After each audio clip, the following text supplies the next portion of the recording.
Melissa Carter, a thriving entrepreneur, walks into Anderson Bank seeking a loan to expand her business. Instead, she's met with racial discrimination that shakes her confidence but ignites a fire to fight back. What begins as a personal rejection turns into a battle to challenge the system from within. As she pushes for real change, the stakes grow higher, for her and for countless others like her. Will Melissa transform the very institution that tried to hold her down? Subscribe for this gripping story of resilience and justice, and let us know your thoughts in the comments. Melissa Carter stood by the large windows in her office, gazing out over the bustling streets of Chicago. The city skyline was a patchwork of towering buildings and endless possibilities, each one a testament to the persistence and ambition she admired in others and in herself. Her office was a sanctuary filled with carefully chosen plants, bamboo furniture, and eco-friendly decor that mirrored the mission of her company, Green Horizon Solutions. She couldn't help but smile as she glanced at the framed magazine cover on the wall, showing her face next to the headline, Eco-Warrior Entrepreneur, Melissa Carter's Sustainable Empire.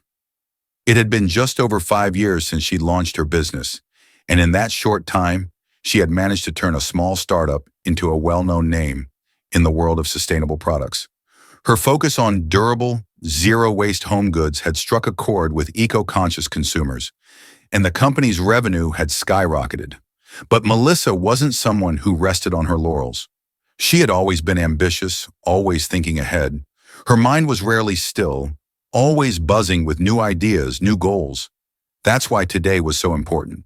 The next phase of Green Horizons expansion depended on securing a substantial business loan.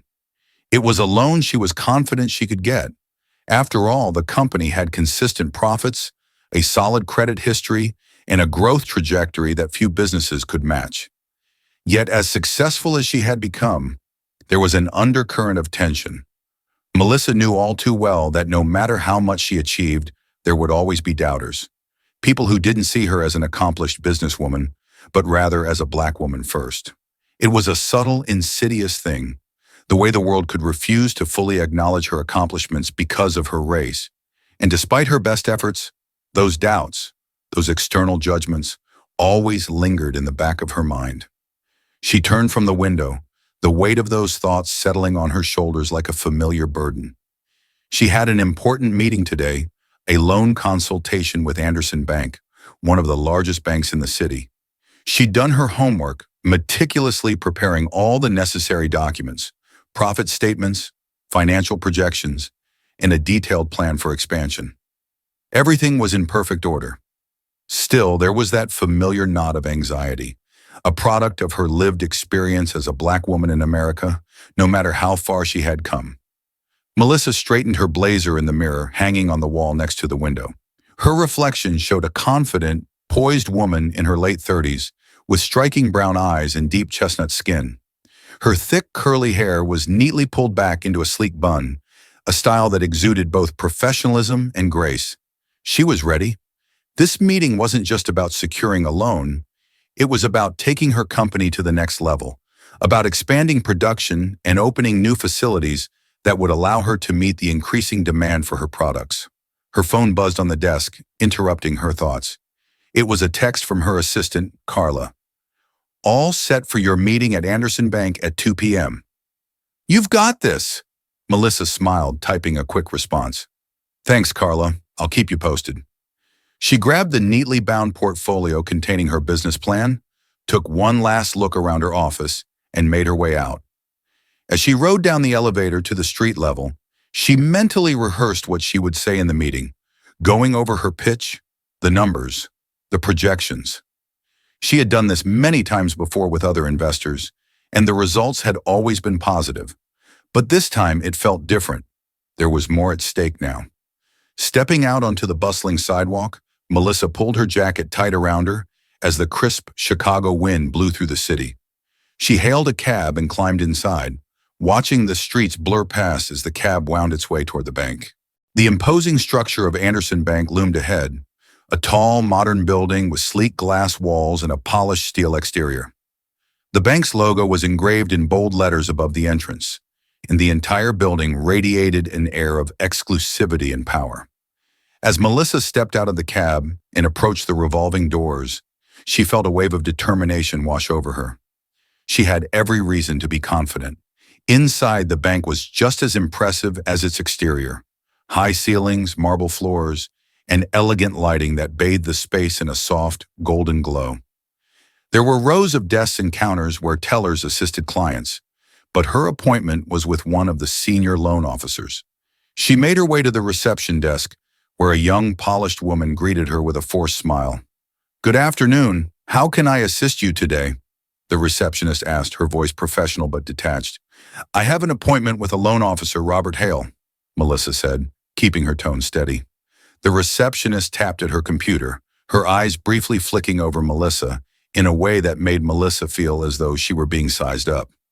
After a moment, the woman nodded. "Mr. Hale is expecting you. Please have a seat, and I'll let him know you've arrived." Melissa thanked her and moved to the plush seating area nearby, taking a deep breath as she settled into a chair. The calm professionalism of the bank was a far cry from the nervous energy she felt bubbling beneath her surface. She had done everything right. Her company was successful, her financials were sound, and she had prepared meticulously for this moment. There was no reason to expect anything but a positive outcome. Yet as she sat waiting, the lingering doubt gnawed at her, a whisper of all the times in the past when she had been underestimated, dismissed, or treated with indifference because of her race. The anxiety was always there, like an old wound that never fully healed. After what felt like an eternity, a middle-aged man in a dark suit approached.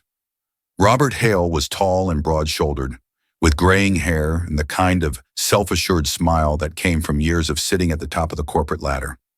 His eyes met Melissa's for a brief moment before they shifted down to the portfolio she held in her lap.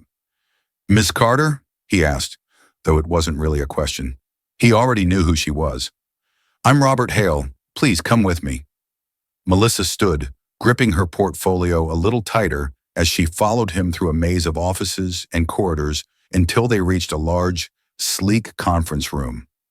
It was sterile and impersonal, with a long glass table and chrome accents. Hale gestured for her to sit at one end, while he took his seat at the other, flipping through a few papers on his desk without looking up. "I understand you're here to discuss a loan for your business," Hale said, his tone businesslike, but lacking any warmth or personal interest.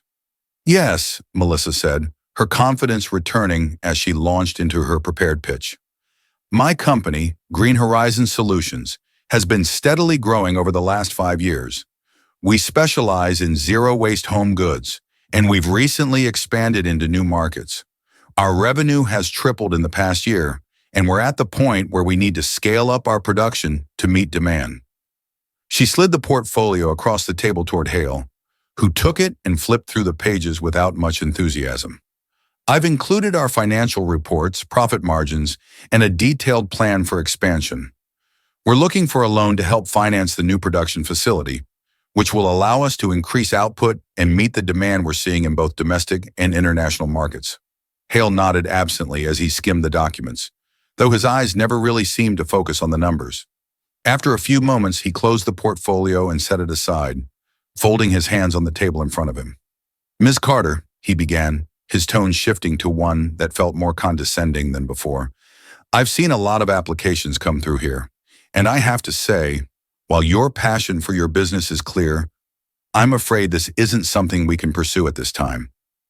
Melissa blinked, momentarily thrown off balance. "I'm sorry, what do you mean? Our finances are strong. We've shown consistent growth." "I understand that," Hale interrupted, his voice smooth but dismissive. "But Anderson Bank has certain policies and standards when it comes to loan approvals. And frankly, businesses like yours, well, they don't always meet the criteria we're looking for." There it was. The subtext beneath his words was loud and clear. He wasn't rejecting her because of her numbers or her business plan. He was rejecting her because of his assumptions about her, about what kind of business he thought she represented. "Businesses like mine?" Melissa repeated, her voice cold. "I'd like to understand exactly what you mean by that." Hale leaned back in his chair, a smirk playing at the corner of his lips. "Look, Miss Carter, this isn't personal. But we have to be cautious with who we extend loans to. I'm sure you can appreciate that not every business is a good fit for a bank like ours. Melissa felt her pulse quicken, a wave of heat rising in her chest. She had heard this before, in one form or another. The coded language, the subtle digs, the unspoken but very real prejudice that permeated every layer of interactions like this. She could feel her hands trembling slightly beneath the table, but she wasn't about to let him see that. Taking a deep breath, Melissa squared her shoulders and fixed Hale with a steady, unwavering gaze. Mr. Hale, with all due respect, my business has met every financial standard required for this loan. We have a solid history, proven growth, and a clear path forward. So I would appreciate it if you could explain why Anderson Bank is turning us down. Hale's smirk widened, his demeanor now entirely patronizing. Ms. Carter, I don't think this is about the numbers. It's about whether or not we're a good fit for each other. And frankly, I don't see this working out. Melissa stared at him, her mind reeling.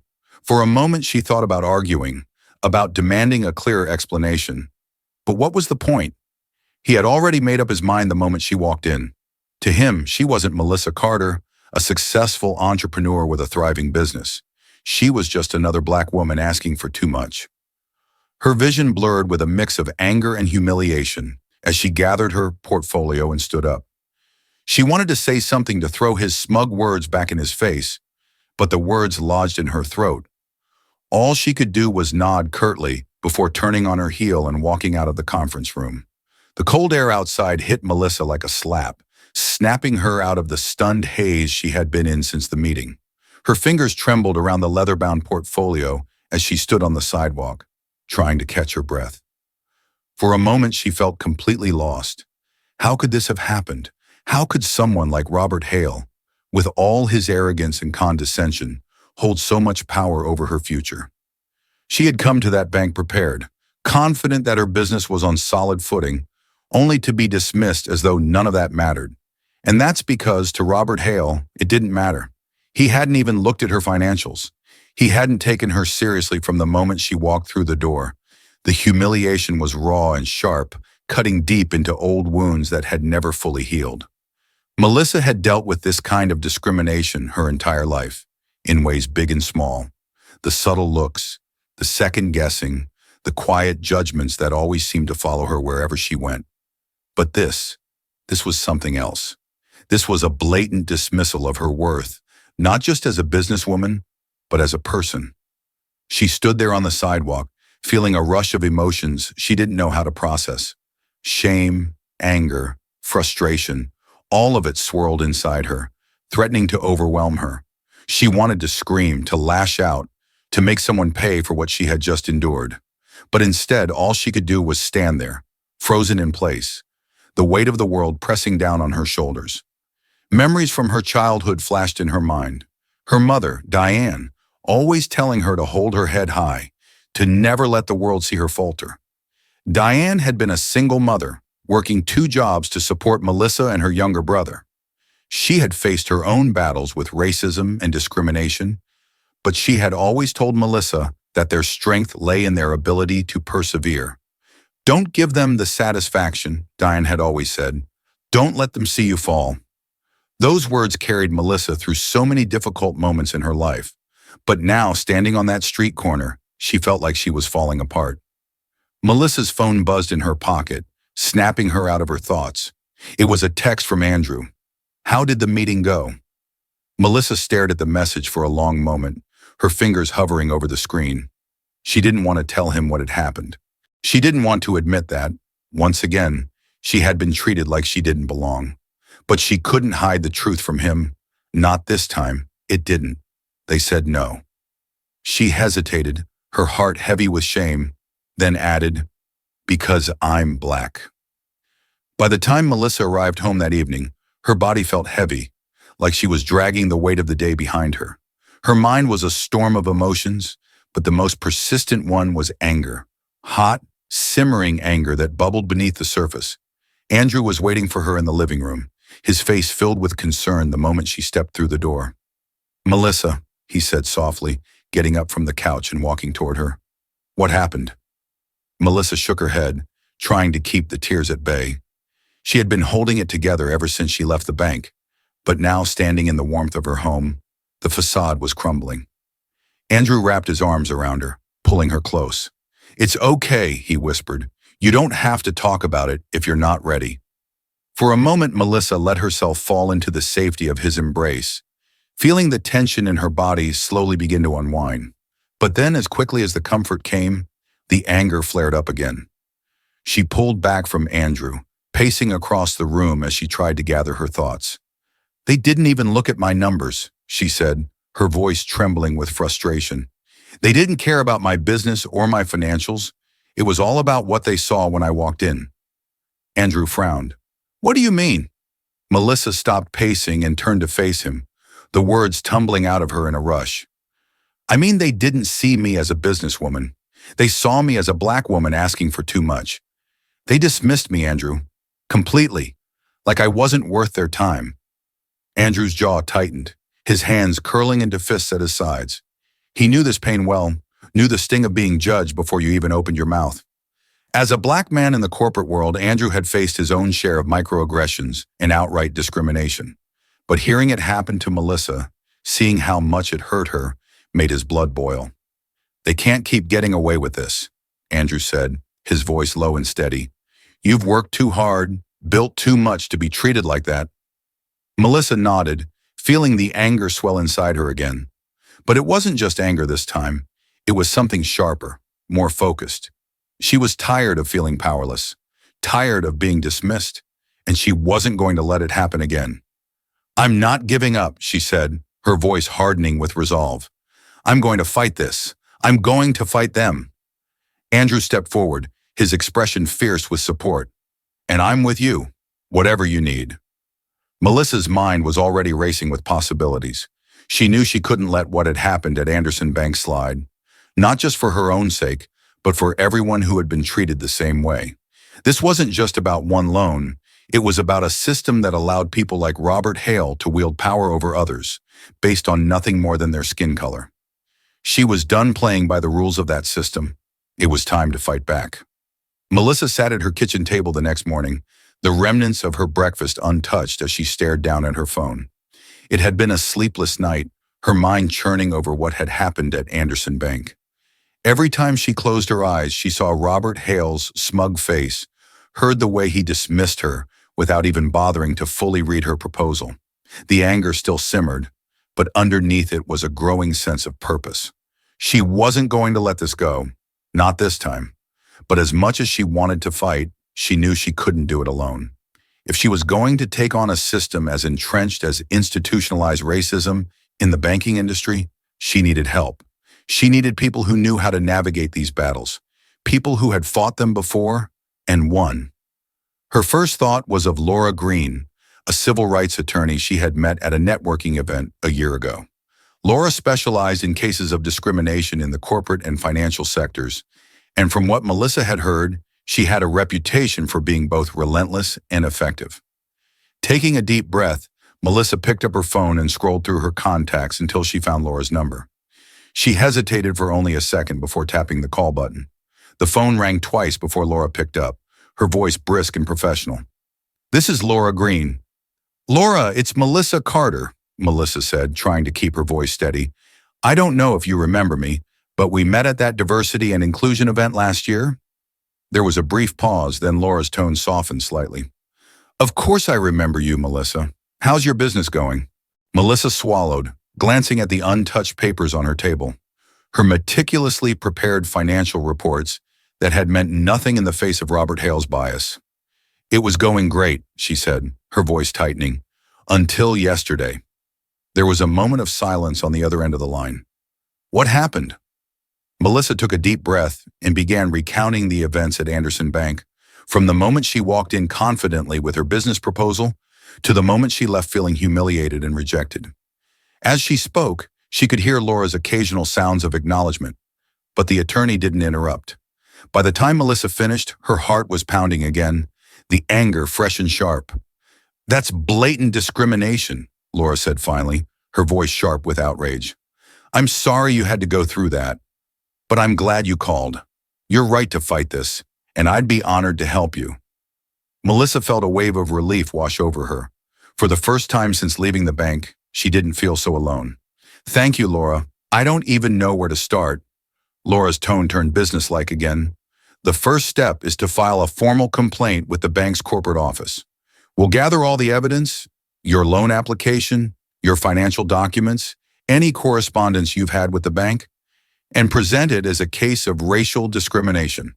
I'll draft a letter demanding an internal investigation. They're likely going to try to brush this under the rug, but we won't let that happen." Melissa nodded, even though Laura couldn't see her. "I want to bring public attention to this," she said, her voice firm. "This isn't just about me. I know other people have gone through the same thing." "You're absolutely right," Laura agreed. "And going public is a smart move. It'll put pressure on the bank to respond, and it'll rally support for your cause. But we need to be strategic about it. I'll help you with that too."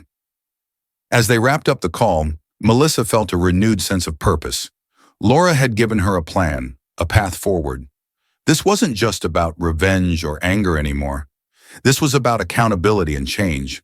But she still needed more allies. If she was going to take this fight to the next level, she needed to reach out to organizations that specialize in systemic reform. Her next call was to Rebecca Mendez, the director of the Equality Initiative, a nonprofit organization dedicated to fighting racial discrimination, particularly in industries like banking and finance. Melissa had followed their work for years, and she knew they had the power to amplify her voice in ways that could make a real impact. After a few rings, Rebecca picked up, her voice warm but businesslike. "This is Rebecca." "Hi, Rebecca. It's Melissa Carter. I'm not sure if you've heard of my company, Green Horizon Solutions, but I'm calling because I've just experienced something I can't ignore." Rebecca's voice remained calm, but Melissa could hear the interest in her tone. "Melissa, I've heard great things about your business. What happened?" Melissa explained the incident at Anderson Bank, describing the dismissiveness, the coded language, and the way her business was reduced to being not a good fit. By the time she finished, she could hear Rebecca's measured breathing, the sound of someone who had heard this story too many times. "I'm so sorry this happened to you," Rebecca said after a pause. "Unfortunately, this isn't an isolated incident. What you're describing is part of a larger pattern we've been fighting against for years. But you're right. This can't go unchecked, and we're here to help you fight it." "I don't want this to just be about me," Melissa said, her voice steady with conviction. "This is bigger than one business or one loan. I want to use my story to expose discrimination in the banking system. I want to make sure this doesn't happen to anyone else." Rebecca's voice brightened with approval. "We can absolutely help you with that. We've got a strong social media presence and connections with reporters who are always looking for stories like this. If you're comfortable, we can share your story with our platform and push for a public response from Anderson Bank." Melissa nodded, feeling her determination grow. "Let's do it. I'm ready." That night, Melissa sat at her dining room table with her laptop open, her fingers hovering over the keyboard. She had drafted and redrafted her social media post a dozen times, but none of the versions felt quite right. How could she capture the complexity of what had happened at Anderson Bank? How could she explain the quiet racism, the subtle but powerful way she had been dismissed? Andrew was sitting across from her, working on his own laptop, but he glanced up at her and gave her a small smile of encouragement. "You don't have to make it perfect," he said gently. "Just be honest." Melissa nodded, taking a deep breath. She didn't need to dress it up. She didn't need to be anything other than what she was, a Black woman who had been treated unfairly by a system that was supposed to serve everyone equally. Her fingers flew over the keyboard as she typed. "Yesterday, I walked into Anderson Bank to apply for a business loan to expand my company, Green Horizon Solutions. I was prepared. I had my financials, my growth projections, everything in perfect order. But none of that mattered, because when the loan officer looked at me, he didn't see a successful entrepreneur. He saw a Black woman. He told me my business wasn't a good fit, without even reviewing my numbers. This isn't just about me. This is about a system that routinely denies opportunities to people of color. I'm sharing my story because this has to stop." Discrimination, chapter racism in banking, chapter fight for equality. She hesitated for only a second before hitting post. There was no going back now. At first, the response was slow. A few likes, a few shares. But then, as the night went on, the post began to gain traction. People started commenting, sharing their own stories of discrimination and injustice. Some of the stories were eerily similar. Entrepreneurs of color who had been dismissed by banks, denied loans, or treated as though their businesses weren't worth investing in. By the next morning, Melissa's post had gone viral. Hundreds of comments poured in, and the story began to spread across social media platforms. It wasn't just small accounts sharing her post. It was influencers, activists, and even a few prominent business leaders. They all echoed the same sentiment. Enough was enough. Her phone buzzed with notifications all day. Reporters reached out, asking for interviews. The local news picked up the story, framing it as part of a larger conversation about racism in the financial sector. The online community rallied around her, launching a petition demanding that Anderson Bank review its loan approval processes and address discrimination within its ranks. Melissa watched as the momentum built, the wave of support carrying her forward. It was both exhilarating and overwhelming. For the first time in her life, she felt like her voice was being heard, really heard. And it wasn't just about her anymore. This was about all the people who had been silenced, who had been told they weren't a good fit without ever being given a chance. The pressure on Anderson Bank began to mount. Within days, the story had reached national news outlets, and the petition had garnered thousands of signatures. The Equality Initiative had picked up the torch, organizing protests outside the bank's headquarters and coordinating efforts with other civil rights organizations. Melissa sat back and watched as the movement grew, her heart pounding with a mix of excitement and nerves. She had wanted to bring attention to the issue, but she hadn't expected it to take off like this. As the media frenzy surrounding Melissa's story grew, Anderson Bank was forced to respond. A week after her post went viral, the bank issued an official statement on their website and social media channels. "We at Anderson Bank take allegations of discrimination very seriously. We are committed to creating an inclusive environment for all our clients and employees. The incident involving Ms. Melissa Carter is currently under review, and we are working to ensure that our policies and practices reflect our commitment to fairness and equality. We regret any misunderstanding that may have occurred." Melissa read the statement twice, her hands tightening around her phone as she sat in her living room. It was exactly what she had expected, an empty corporate response that danced around the real issue without ever acknowledging what had happened. There was no apology, no admission of fault. Just a vague reference to a misunderstanding. A misunderstanding? Melissa's blood boiled. This wasn't a misunderstanding. This was racism, plain and simple. And the fact that they were trying to downplay it made her even angrier. Andrew, who had been reading over her shoulder, shook his head in disgust. "They're trying to make it sound like it's all in your head," he said, "like you imagined the whole thing." Melissa set her phone down, her heart pounding with frustration. "I knew they'd try to pull something like this. They don't want to admit that there's a problem because that would mean taking responsibility." Andrew leaned forward, his voice steady. "You need to keep pushing. They're hoping this will blow over, but it won't if you keep the pressure on them." Melissa nodded, her mind already racing with ideas. She wasn't going to let them sweep this under the rug. She had come too far to back down now. Her phone buzzed again. This time it was Laura calling. "Did you see their statement?" Laura asked, her voice sharp with irritation. "I did," Melissa said, her tone grim. "It's pathetic." Laura's voice hardened. "It's typical corporate strategy. They're trying to deflect blame and avoid any real accountability. But don't worry, we're not going to let them get away with it. I'm filing the formal complaint today, and we're moving forward with the lawsuit." Melissa felt a surge of relief. "Thank you, Laura. I'm ready for whatever comes next." "And don't underestimate the power of the public pressure you're putting on them," Laura added. "They're going to feel the heat from all sides. Keep telling your story. Keep showing the world what they're trying to hide." As she hung up the phone, Melissa felt her determination solidify into something sharper, more focused. Anderson Bank had underestimated her. They thought she would back down, that she would fade into the background and let the story die. But they were wrong. This wasn't over, not by a long shot. As the days passed, Melissa found herself caught in the whirlwind of media attention, legal preparations, and online activism. The support she had received was overwhelming, but it came with a price. Every day there were new messages, new emails, new interviews. Reporters wanted quotes, activists wanted her voice in their campaigns, and her lawyer needed more documents for the case. It was exhausting. Her business, Green Horizon Solutions, had taken a back seat in the chaos. Carla, her assistant, had been doing her best to keep things running smoothly, but Melissa knew that she wasn't as focused on her company as she needed to be. Sales had dipped slightly, and a few clients had started asking questions about the media attention surrounding her. One evening, as she sat at her desk sorting through a pile of paperwork, Melissa felt the weight of it all crashing down on her. The strain of balancing her business with the fight for justice was taking its toll. She was tired, bone tired. She wanted to keep going, but there was a part of her that wondered if she could. Andrew found her sitting at the desk, her head in her hands, staring down at the papers she couldn't focus on. He walked over and placed a hand on her shoulder. "You okay?" he asked gently.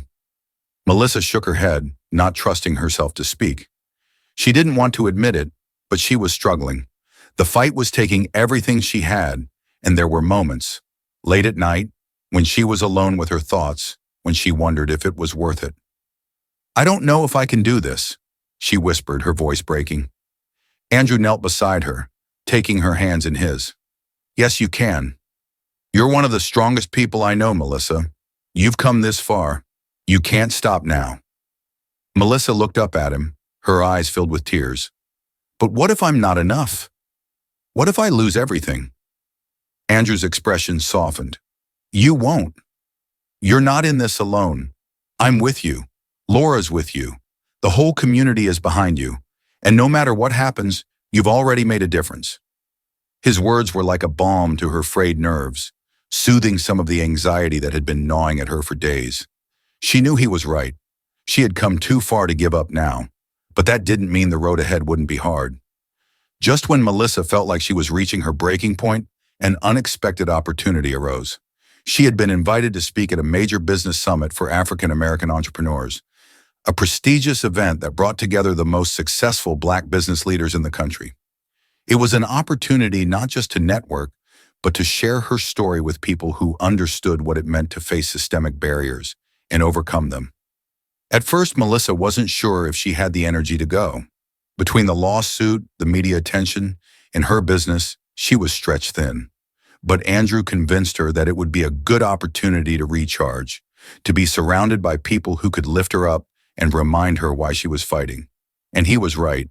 The summit was held in a sleek downtown hotel, the ballroom filled with hundreds of Black entrepreneurs, investors, and leaders from every corner of the country. It was a sea of success stories, people who had defied the odds, who had built empires from nothing, who had faced discrimination and injustice and emerged stronger. As Melissa walked through the crowd, shaking hands and exchanging pleasantries, she felt a sense of belonging that she hadn't felt in weeks. These were her people, people who knew the struggle, who understood the fight, and they were rooting for her. During one of the networking sessions, Melissa was introduced to Christopher Wells, a prominent African-American investor and board member of one of the largest financial institutions in the country. Christopher had been following her story closely, and he expressed his admiration for her courage and determination. "You're doing important work, Melissa," he said, shaking her hand. "What you're fighting for goes beyond one bank. It's about changing the entire system." Melissa nodded, feeling a surge of pride. "That's exactly what I'm hoping to do." Christopher smiled, his eyes sharp with interest. "I've been thinking a lot about your case. I believe it's time for real change in the financial sector, and I want to help you make that happen." Melissa raised an eyebrow, intrigued. "How do you see that happening?" Christopher leaned in slightly, lowering his voice. "I have connections in the banking industry, people who are ready to back real reforms. I'd like to offer you a partnership. Together we can push for changes, not just at Anderson Bank, but across the board. We can build something that will support minority-owned businesses and hold these institutions accountable."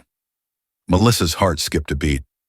This was the kind of opportunity she had been waiting for, a chance to go beyond her personal fight and create lasting, systemic change. I'm interested, she said, her voice steady with excitement. Let's talk more about what that could look like. As they exchanged contact information and made plans for a follow-up meeting, Melissa felt a sense of hope she hadn't felt in weeks. This fight was far from over, but for the first time, she could see a future where real change was possible, and she wasn't in it alone. Melissa woke early the next morning, the cold morning light filtering through the curtains of her bedroom.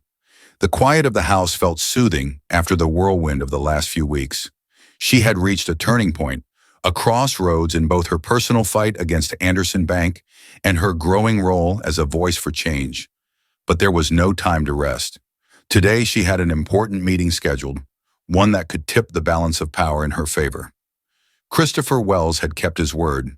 The influential investor, who Melissa had met at the business summit, had used his connections to arrange a meeting with Anderson Bank's board of executives. The pressure had become too much for the bank to ignore.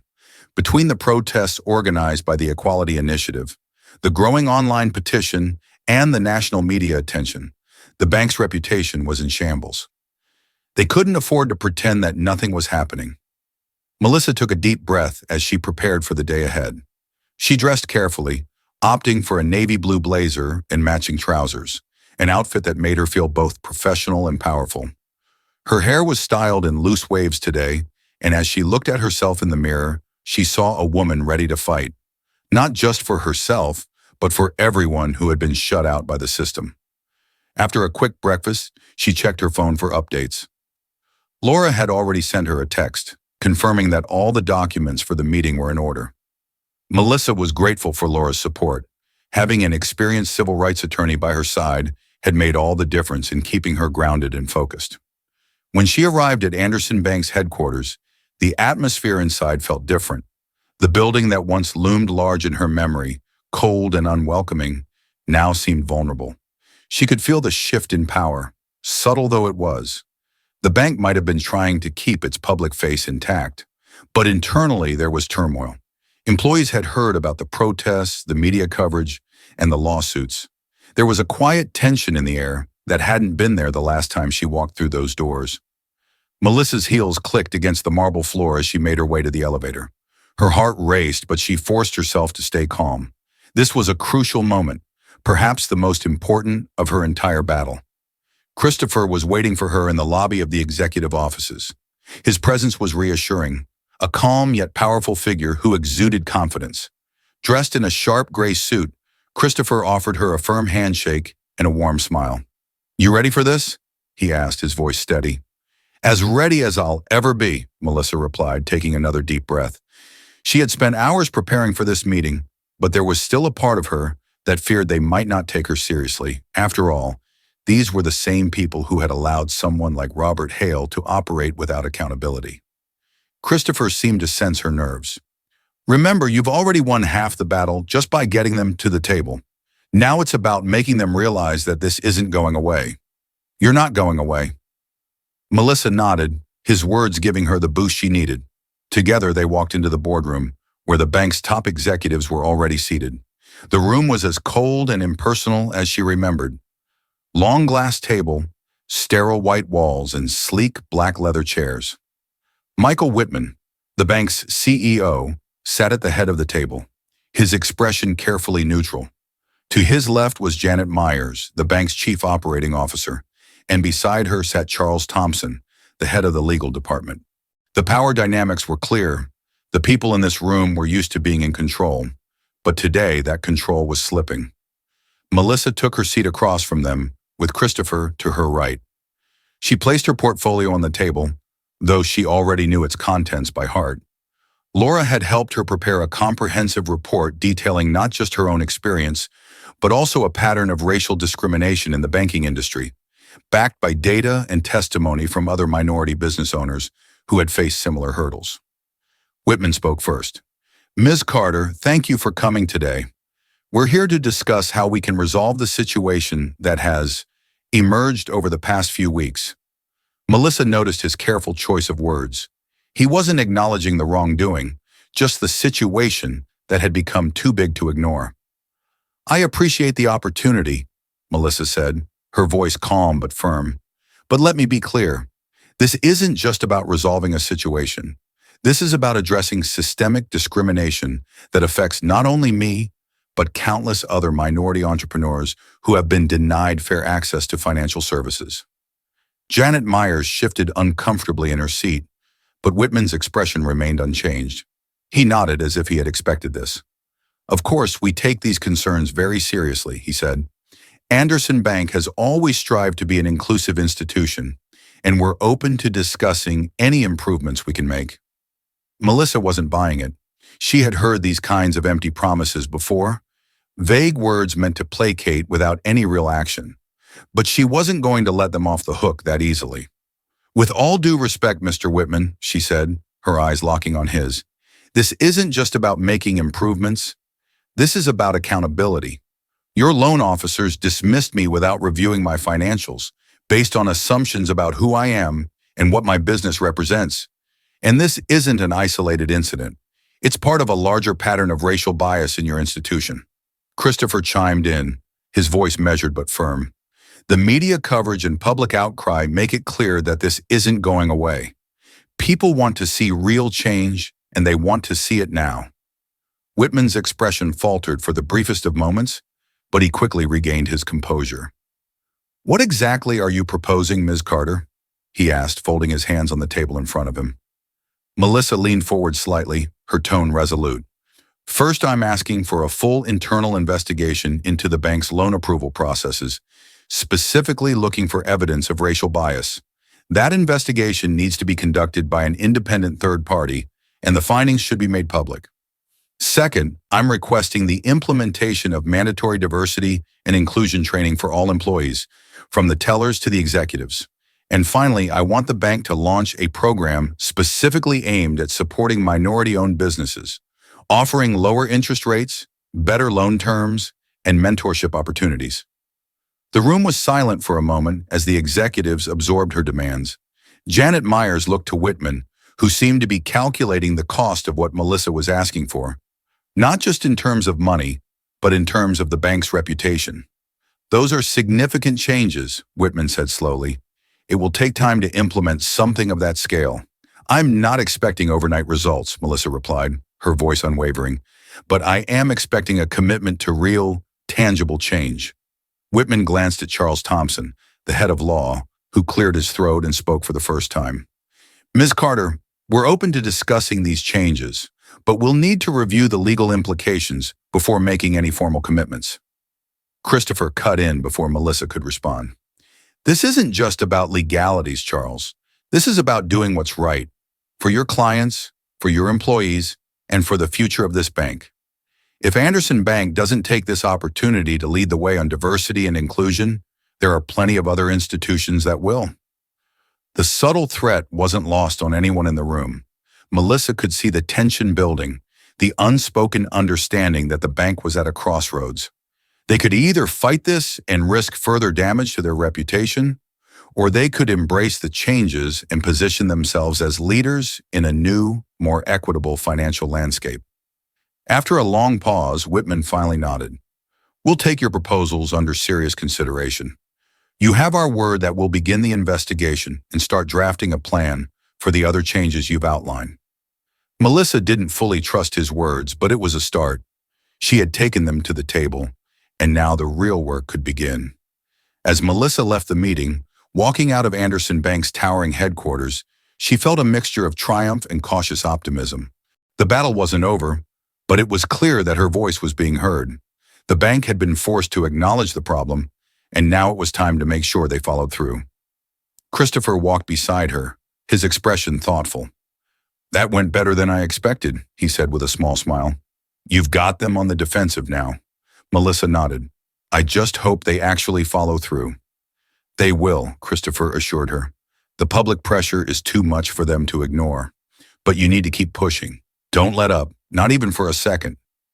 Melissa appreciated his advice. Christopher had been an invaluable ally in this fight, and she was grateful for his guidance. But there was still so much work to do, not just at Anderson Bank, but across the entire industry. Later that week, Melissa received a phone call from Jordan Davis, a prominent venture capitalist and CEO of Davis Capital, a firm known for investing in innovative, in socially responsible businesses. Jordan had been following Melissa's story closely and wanted to meet with her to discuss a potential partnership. They arranged to meet at a high-end cafe downtown. When Melissa arrived, Jordan was already seated at a corner table, dressed in a tailored suit that radiated success. He greeted her with a warm smile and a firm handshake. "Melissa, it's a pleasure to finally meet you in person," Jordan said as they sat down. "I've been watching your fight with Anderson Bank, and I have to say, I'm impressed with how you've handled yourself." "Thank you," Melissa replied, feeling a mix of gratitude and curiosity. "I've had a lot of support, but there's still a long way to go." "That's exactly what I want to talk to you about," Jordan said, leaning forward slightly. "I believe in what you're doing, Melissa. You're not just fighting for yourself. You're fighting for systemic change. And I think there's an opportunity here to do something bigger." Melissa raised an eyebrow, intrigued. "What do you have in mind?" Jordan smiled, his eyes gleaming with ambition. "I want to offer you a partnership. Davis Capital has been looking to invest in companies that are not only profitable, but also focused on social impact. I believe Green Horizon Solutions is exactly the kind of business we want to support. But more than that, I want to help you build a platform that can provide funding, mentorship, and resources to minority-owned businesses across the country." Melissa's heart skipped a beat. This was more than she had ever imagined. She had been so focused on her personal fight with Anderson Bank that she hadn't even considered the possibility of expanding her reach in this way. But the idea excited her. It felt like the next logical step in her journey, not just fighting for change, but creating opportunities for others to thrive. "I'm definitely interested," Melissa said, her voice steady, "but I'll need to know more about what that partnership would look like." "Of course," Jordan said, pulling out a folder from his briefcase. "I've drafted a preliminary proposal outlining how Davis Capital can invest in your company and help you grow. But more than that, I want to work with you to create a fund specifically for minority-owned businesses, something that can provide them with the capital and resources they need to succeed." As Melissa glanced over the proposal, she felt a sense of excitement building inside her. This was the kind of opportunity she had been waiting for. Not just to fight back, but to build something that could uplift others. "This is incredible," Melissa said, looking up at Jordan with a smile. "I think we can make this work." Jordan returned her smile. "I have no doubt that we will." Melissa's fight with Anderson Bank was far from over, but she had new energy now. The partnership with Davis Capital had opened doors she hadn't even known existed. And with Christopher Wells by her side, she felt more empowered than ever. But as her influence grew, so did the pressure on the bank. The protests organized by the Equality Initiative continued outside the bank's headquarters, with growing numbers of supporters demanding accountability. The petition had garnered over 100,000 signatures, and media outlets were covering the story with increasing frequency. The bank was beginning to feel the strain, both in terms of its reputation and its bottom line. Then one afternoon, Melissa received an unexpected email from the bank's legal department. They wanted to meet again this time to discuss a settlement. Melissa forwarded the email to Laura, who called her almost immediately. "They want to settle," Laura said, her voice filled with both surprise and satisfaction. "This is a good sign. It means they know they're losing." Melissa's heart raced. "What are they offering?" "I don't know yet, but I'll find out," Laura said. "We'll need to approach this carefully. They might be trying to silence you, or they might be serious about making changes. Either way, this is a huge opportunity." Melissa felt a surge of determination. She wasn't going to be silenced. If Anderson Bank wanted to settle, they were going to have to do more than offer her a check. She wanted real, meaningful reform that would prevent what happened to her from happening to anyone else. The next week, Melissa and Laura sat across the table from Anderson Bank's legal team in another sterile conference room. Whitman and Janet Myers were there, their expressions guarded but no longer dismissive. They knew the stakes had changed. "We've reviewed Ms. Carter's proposals," Whitman said, his tone more conciliatory than before, "and we're prepared to move forward with many of the changes she's requested. We want to settle this matter in a way that benefits both parties." Melissa glanced at Laura, who gave her a small nod. They had prepared for this moment, and now it was time to negotiate the terms. "I appreciate that," Melissa said, her voice calm but firm. "But let me be clear, I'm not interested in settling for half measures. If we're going to settle, it has to include a full public apology, an independent investigation, and a comprehensive plan for reform. And I want to be involved in that process. Janet Myers shifted uncomfortably, but Whitman didn't argue. We're prepared to offer you a role within the bank, he said carefully, a position where you can oversee the implementation of these reforms. Melissa raised an eyebrow. What kind of position? We'd like to offer you the role of Director of Diversity and Inclusion, Whitman said. You'll have the authority to implement the changes you proposed, and you'll report directly to the executive board. Melissa was stunned. She had expected a settlement, maybe even an offer to consult on diversity initiatives. But this, a leadership role within the bank itself? It was an unexpected turn, but as she considered the offer, Melissa realized that it was exactly the kind of opportunity she needed. If she took this role, she could create real, lasting change from within the institution. She could hold them accountable in ways she never could as an outsider, but there was a part of her that hesitated. Was this just another way for the bank to control the narrative? To use her as a token to clean up their public image without making real reforms? She looked to Laura, who gave her an encouraging nod. It's your decision, Laura said quietly, but if you take this role, you'll have the power to make a real impact. Melissa turned back to Whitman. I'll accept the position, she said slowly, but only on the condition that I have full authority to implement the changes we've discussed. I won't be a figurehead. If I'm going to do this, I'm going to do it my way. Whitman nodded, his expression unreadable. Agreed, we'll draw up the paperwork. As the meeting came to an end, Melissa felt a mixture of excitement and cautious optimism. She had just accepted a position that would give her the power to create the change she had fought so hard for. But she knew the road ahead would be difficult. There would be resistance, both inside and outside the bank. But she was ready. She had come too far to turn back now. The paperwork was finalized within a week, but the weight of the decision still pressed heavily on Melissa's mind. Anderson Bank had offered her the role of Director of Diversity and Inclusion, a position that would give her significant authority to shape policy, implement changes, and oversee the reform she had fought for. But it wasn't just the role itself that weighed on her. It was the responsibility that came with it. Could she really change a system that had been built to exclude people like her? As Melissa sat in her office, the early morning light filtering through the windows, she found herself replaying the events of the last few months. It had all started with a simple request for a business loan, something that should have been straightforward, but had instead uncovered a deeper, uglier truth. The journey from that initial rejection to this offer of power and influence felt like a whirlwind, one that she hadn't fully processed yet.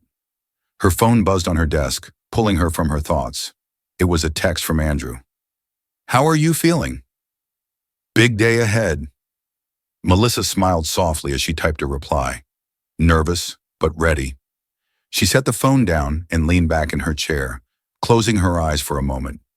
She had already made her decision, but part of her still wondered if she was walking into a trap. After all, Anderson Bank wasn't exactly known for its progressive policies. The offer could easily be an attempt to control the narrative, to make her the face of their reform without actually giving her the power to make real change. But that was the key, wasn't it? Power. They were offering her real power. A seat at the table, a voice in the rooms where decisions were made. And if she turned it down, if she walked away now, who would be left to fight? Who would hold them accountable from the inside? As she pondered this, her phone buzzed again, this time with a call from Laura. Hey, Laura, Melissa said, her voice steady despite the nerves she felt bubbling under the surface. How are you holding up? Laura asked. Her tone was warm but professional. She had been Melissa's rock throughout this entire process, and Melissa couldn't have asked for a better ally. I'm okay, Melissa replied. Just, it's a lot to think about. It is, Laura agreed. But you've come this far, Melissa. You've already forced their hand. This role could give you the leverage you need to push for real, lasting reform. But only if they give you the power to do it. Melissa nodded even though Laura couldn't see her. That's what I'm worried about. What if they're just using me? What if this is all for show? Laura's voice softened. I understand your hesitation, But you have to ask yourself, what's the alternative? If you don't take this role, someone else will, and that someone might not care about the same things you do. You've already shown that you're willing to fight for what's right. This could be your chance to make real change from the inside. Melissa knew Laura was right. She had fought too hard, came too far, to walk away now. If she wanted to change the system, she had to get inside it. "I'm going to do it," Melissa said finally, her voice filled with resolve. "I'm going to take the job." Laura's smile was audible through the phone. "Good. You're going to be incredible." They spoke for a few more minutes, discussing the logistics of the new role and what Melissa's first steps should be. When the call ended, Melissa felt a renewed sense of purpose. The doubts were still there, of course, but they were quieter now, pushed aside by the clarity of her decision. She was ready. The first day of her new role at Anderson Bank was nothing short of surreal. Melissa arrived at the bank's headquarters early, long before most of the staff had even arrived. The lobby, with its sleek marble floors and towering ceilings, felt different now, less imposing, more familiar. She had walked through these doors months ago as a client, seeking a loan, and left feeling humiliated. Now she was walking through them as a leader. Her office was located on the executive floor, a spacious room with large windows that offered a sweeping view of the city. It was a stark contrast to the cold, sterile conference rooms where she had fought her battles.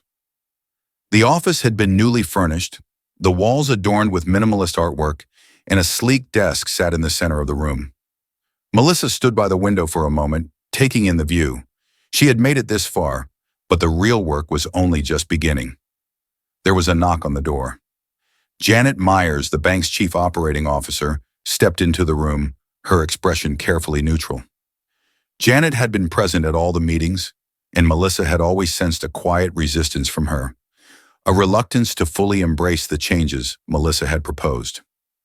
"Good morning, Ms. Carter," Janet said, her tone professional but cool. "Morning, Janet," Melissa replied, turning to face her. "Ready for the meeting?" Janet gave a tight smile. "Of course. The team is already gathering in the conference room." Melissa nodded and followed her down the hall, her mind racing with the tasks ahead.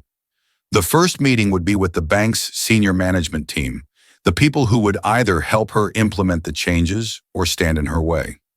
As they entered the conference room, the atmosphere was thick with tension. The room was filled with familiar faces, executives she had met during the negotiation process, all of them sitting around the long glass table, waiting for her to take her seat at the head.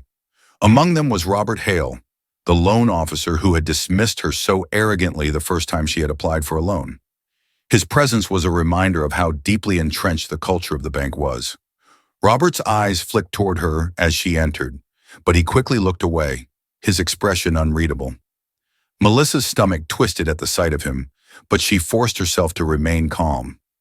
This was her moment of reckoning, and she wasn't going to let him or anyone else intimidate her. She took her seat at the head of the table, placing her notebook and pen in front of her. For a moment, the room was silent. Then Janet cleared her throat and began the meeting. "Thank you all for being here," Janet said, her tone crisp and businesslike. "As you know, we're here to discuss the changes that Ms. Carter will be implementing as part of her new role as Director of Diversity and Inclusion. This is a critical moment for Anderson Bank, and we need to ensure that we're all aligned on the path forward."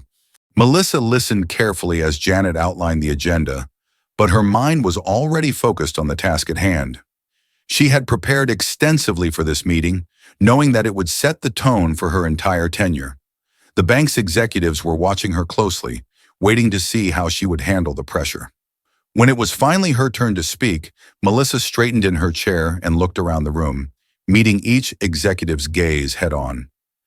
"I want to start by saying that I'm not here to make anyone comfortable," Melissa said, her voice steady but firm. "The changes we're going to implement will be difficult, and they're going to require all of us to re-examine how we've been doing business." She glanced at Robert Hale, who shifted uncomfortably in his seat. "This isn't about pointing fingers or placing blame," Melissa continued. "It's about accountability. It's about ensuring that every person who walks through these doors, whether they're a client, an employee, or a partner, is treated with the respect and fairness they deserve." The room was silent. Melissa could feel the tension in the air, the unspoken resistance from some of the executives, but she didn't back down. In the coming weeks, we'll be launching an internal investigation into the bank's loan approval processes, she said, her voice gaining strength. We'll be looking for evidence of racial bias, and we'll be reviewing the data to ensure that every loan application is evaluated fairly and without prejudice. She paused, letting her words sink in. We'll also be implementing mandatory diversity and inclusion training for all employees, from the entry-level staff to the executive team. She continued, this training won't be a one-time event, it will be ongoing, and it will be designed to address the systemic biases that exist within the banking industry. Melissa glanced at Robert again. He was staring down at his notes, his face flushed with discomfort. Good, she thought. He needed to feel uncomfortable. They all did. The changes we're making won't happen overnight, Melissa said, her tone softening slightly. But they will happen, and I'm counting on each of you to be part of that change. When she finished, the room was quiet. Janet nodded slowly, her expression thoughtful. Thank you, Miss Carter. I believe we all understand the importance of the work you're doing. But not everyone looked convinced. Robert's silence was palpable, and a few other executives exchanged uneasy glances. Melissa knew there would be resistance. There always was when it came to challenging the status quo. But she was ready for it. As the meeting wrapped up, Melissa felt a sense of accomplishment. She had laid out her vision, and now it was time to put it into action. The weeks that followed were some of the most challenging and rewarding of Melissa's life. She threw herself into her new role, working long hours to implement the changes she had promised. The internal investigation into the bank's loan approval processes uncovered troubling patterns of bias, confirming what Melissa had suspected all along.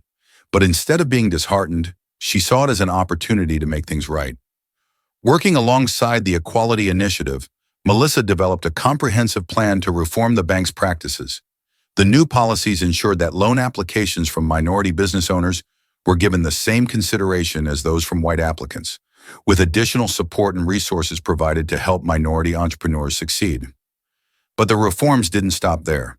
Melissa also pushed for changes in the bank's hiring practices, ensuring that more people of color were hired into leadership roles. She launched mentorship programs for minority employees and created a pipeline for them to advance within the company. Her efforts didn't go unnoticed. The media continued to cover the story, but this time, the narrative had shifted. Instead of focusing on the bank's failures, reporters were highlighting the positive changes Melissa was making. Anderson Bank was being hailed as a model for diversity and inclusion, and other financial institutions were beginning to take notice. One afternoon, as Melissa was reviewing a report on the bank's progress, there was a knock on her office door. She looked up to see Jasmine Hill, a young entrepreneur she had met during her first week in the role.